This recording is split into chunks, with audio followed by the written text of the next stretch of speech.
Hey guys, it's Kim Snyder, director of the Voice Club, and I want to take a time to answer a question I get a lot, which is, what do you do, and how is it different from this, and what does this have to do with that? And it's really complicated. If you go out there to look for vocal instruction and vocal help and vocal training, you'll find all tons of stuff. It's really hard to figure out how the pieces of the puzzle work together.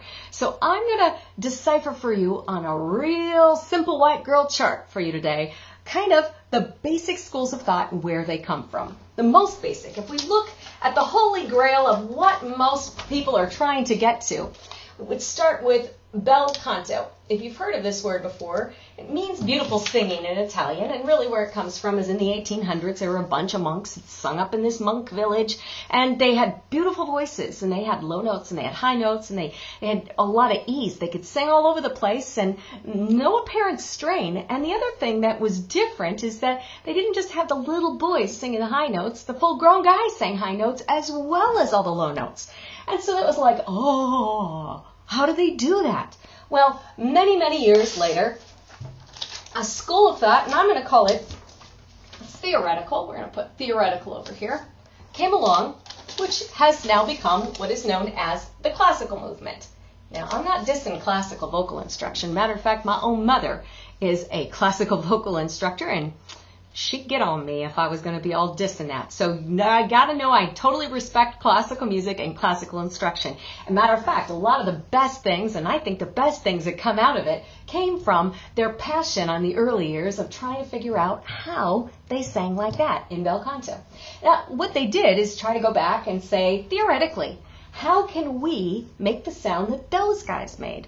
And so basically what has evolved through generations is a system of kind of how do we posture, how do we hold ourselves, how do we open up the rib cage, how do we control the breathing, how do we manipulate different parts of the body to be able to put the sound in the mouth and pull the string in the head, and how can we manipulate and posture so that we can make the sound that those guys made?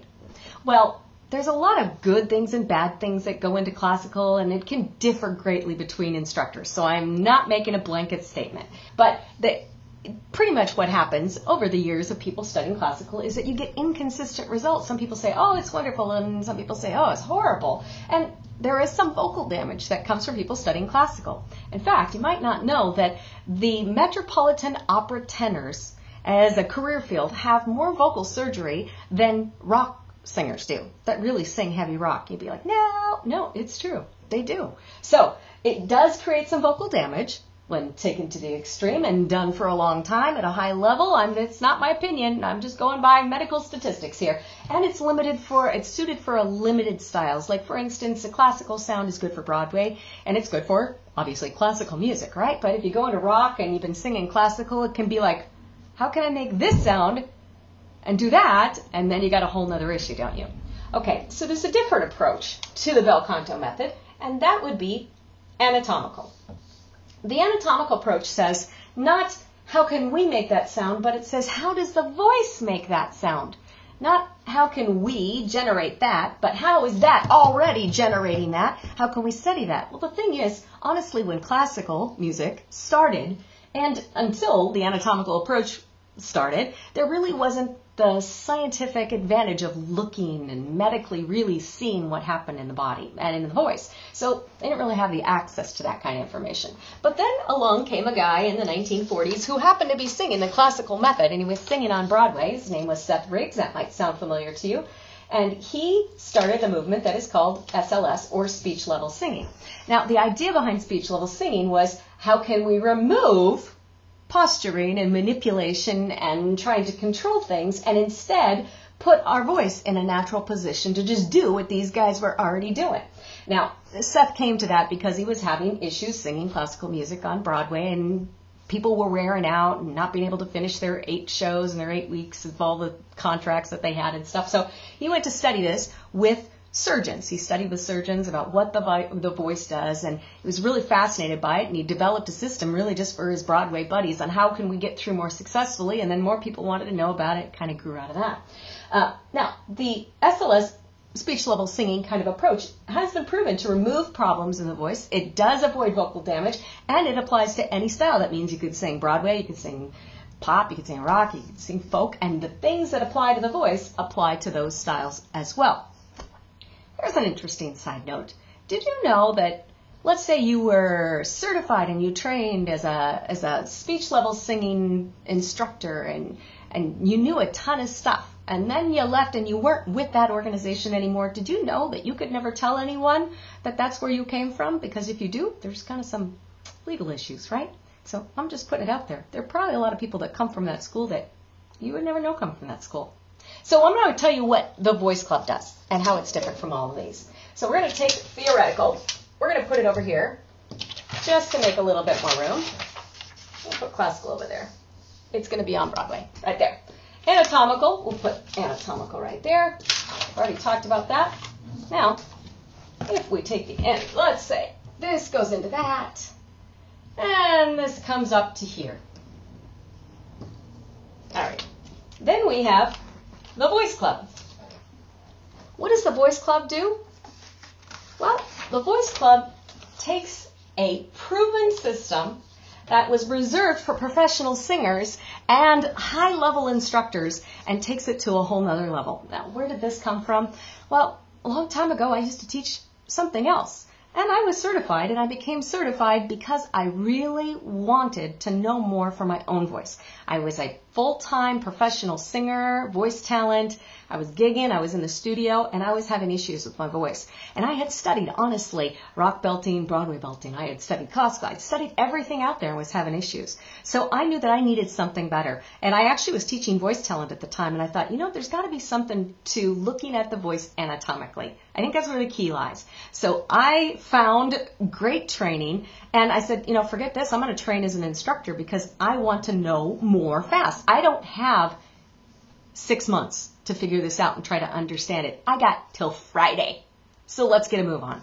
So I went through all this stuff, and I'm pouring through all this material and trying to make sense of it. Anyway, I ended up really fixing all my vocal issues, and I was really pretty darn happy with it. And then along came a horrible time in my life. I went in, I had a bruised eardrum. I went to the ENT, and they said, oh, your eardrum's, it's pretty bruised. You're going to plug it up for a couple months, and yada, yada, yada. By the way, how's your voice? And I said, my voice is fine. They said, well, it's not going to be in a week. And I'm, what, shock and awe? And they said, well, you've got really bad acid reflux, and the acid's about to burn your vocal cords, rendering them useless for the rest of your life. Freaked me out. So I said, well, let's get on this. So we scheduled a bunch of tests, and they did a bunch of things, and they decided they should do surgery because I kind of need my voice to work. So we did a surgery. I'm going to be in and out in 4 days, going to be fine.